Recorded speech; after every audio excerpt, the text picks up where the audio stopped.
આવતા હતા એમાં પહોંચી ગયા.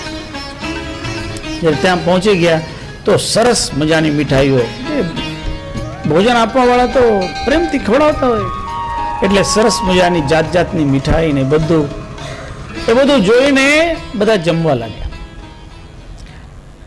તો પિતા પુત્રને કહે કે હે દીકરા, આ છે ને આ આપણા વારંવાર મળવાનું નથી, એટલે આજે મોકો મળે છે ને આજે તો ભર.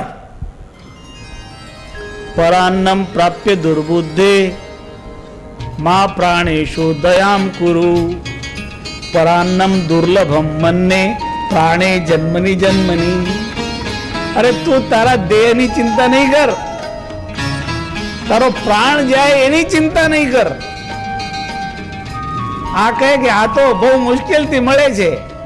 અરે પ્રાણ તો તું દરેક જન્મમાં મેળવવાનો છે, આ જન્મમાં આજે મળી રહ્યો છે. આપણની સમજણ કેળવવાની કે આપણે આપણા શરીરનું ધ્યાન આપણે રાખવું. ગમે તેવું કોઈ ખવડાવતા હોય તો નહીં ખાવા, જે આપણા માટે હિતકારી છે ને એ ખાવાનું, થોડું ખાવાનું. હિત ભૂખ, મિત ભૂખ, રીત ભૂખ સ્વાસ્થ્ય માટે સારું છે, એ ખાઓ. થોડું ખાઓ અને ઋતુ અનુસાર ભોજન કરો. જેવો ઋતુ હોય, ઠંડીના ઋતુમાં ભોજન જુદું, ઉનાળાના ઋતુમાં ભોજન જુદું. ઠંડીના ઋતુમાં તમે અડદિયા ખાઓ ચાલે, ઉનાળાના ઋતુમાં તમે શ્રીખંડ ખાઓ તો એ બરાબર. તમે ઠંડીમાં શ્રીખંડ ખાઓ ને ઉનાળામાં અડદિયા ખાઓ તો મેળ નહીં આવે. વિરુદ્ધ કર્મ નહીં કરો, ઋતુ પ્રમાણે ભોજન કરો અને ભારે ભોજન નહીં કરો.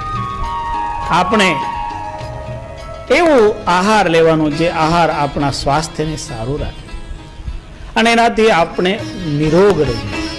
કારણ સદા રોગી રહેવું એ નિંદિત કર્મ છે. એક રોગ મોટામાં મોટો છે ભવરોગ, અને ભવરોગમાંથી દૂર થવા માટેનું જે સાધન કહેવામાં આવે છે એનું નામ છે નામ સંકીર્તન.